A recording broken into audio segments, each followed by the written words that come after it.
Comme enfant, en général, j'ai été vite quelqu'un de très agité. Physiquement, j'étais un petit gros avec des jogging.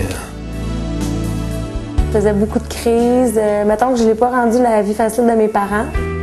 J'aimais beaucoup faire rire, fait que c'était facile pour moi de sortir les petits mots, la petite phrase pour faire rire le monde.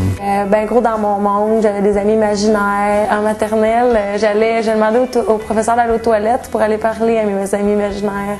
J'avais mon caractère, on me disait que j'étais un petit peu tomboy. Je savais ce que je voulais, je savais où je m'en allais. J'avais de la misère, j'étais plus la grande oreille, la grande écoute que le chum.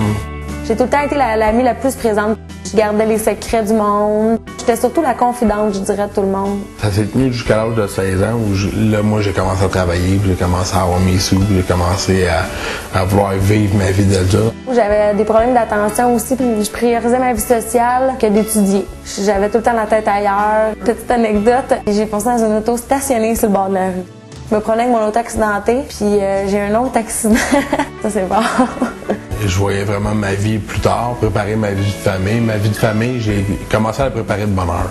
Très proche des femmes, mais en ami, jusqu'à là qu'à un moment donné, j'ai besoin d'une blonde dans ma vie, là, parce que ma vie de famille, je veux la fonder, puis ça prend une femme pour fonder une famille. Côté amoureux, c'est ça, j'étais sérieuse dans mes choses, je m'embarquais pas nécessairement facilement.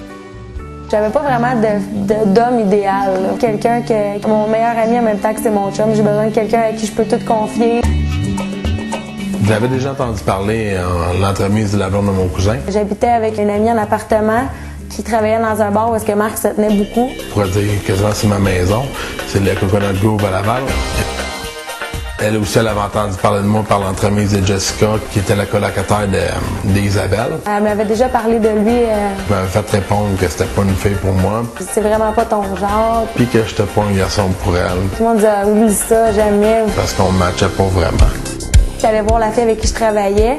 Puis lui était là-bas avec d'autres amis. Puis elle m'a dit « c'est lui, Marc, Sabrina te parlait ». On vient qu'à se rencontrer. « Ah, c'est toi Isabelle. Ah, c'est toi Marc. » On a commencé à parler genre. On a parlé, je me rappelle, assis au bar pendant vraiment longtemps, comme si on se connaissait depuis toujours, là. Ça a vraiment cliqué. C'est en revenant le soir à la maison que Crème me dérangeait. C'est le genre de fille que tu peux dire je me verrai avec elle. Son côté protecteur, son humour, c'est quelque chose qui m'a accroché. Isabelle a vite tombé dans mon cercle très très proche. On est devenus vraiment proches super rapidement. Il y a une relation d'amitié qui s'est développée.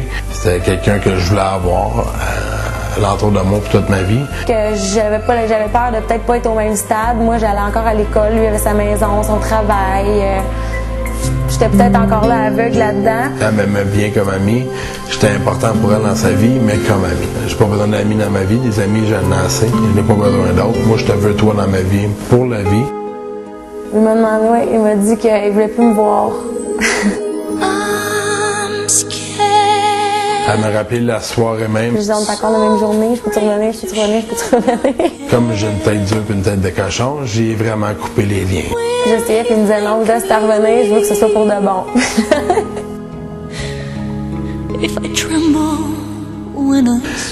Isabelle, ça a pris 2 jours.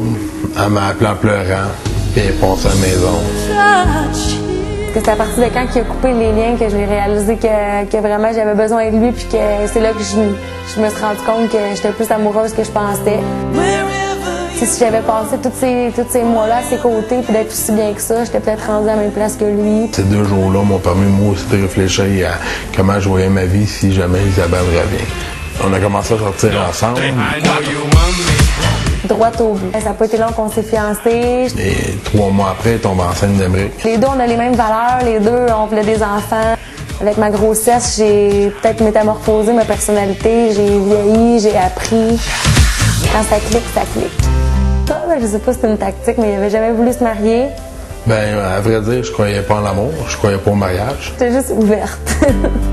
Elle parlait du mariage comme le grand jour, le rêve d'une princesse. Un peu comme beaucoup de filles, je pense, mon petit rêve de princesse, du mariage idéal. Elle parlait pas de notre mariage en tant que tel. C'était surtout si la vie me le permettait que je voulais l'avoir jeune, les enfants, la famille, puis tout ça. Puis j'ai pas eu peur 2 secondes de m'engager avec Marc. Ben, le mariage, il vient officialiser la relation qu'on a commencée depuis le début, la famille qu'on a commencé à fonder. Puis le fait de la marier aujourd'hui, moi qui croyais pas au mariage, ça vient me chercher en dedans. Ça fait 1 an qu'on prépare notre mariage, qu'on lui donne cœur et âme. Et je veux le montrer à tout le monde que je l'aime. Vous avez tous été là pour m'appuyer, pour nous suivre dans notre démarche amoureuse. On est très contents de vous avoir avec nous. Je voudrais juste remercier tout le monde d'être là ici aujourd'hui. Je vous souhaite de passer une très belle soirée et d'avoir autant de plaisir que nous l'avons eu aujourd'hui.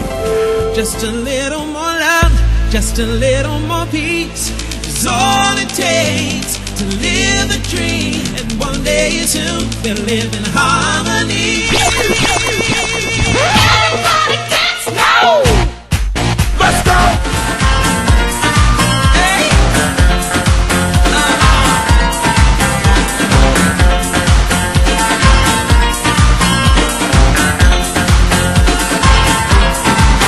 Ça fait rire les oiseaux, ça fait chanter les oreilles, ça chasse les nuages et fait briller le soleil. Ça fait rire les oiseaux et danser les aigles. Just a little more love, just a little more peace is all it takes to live.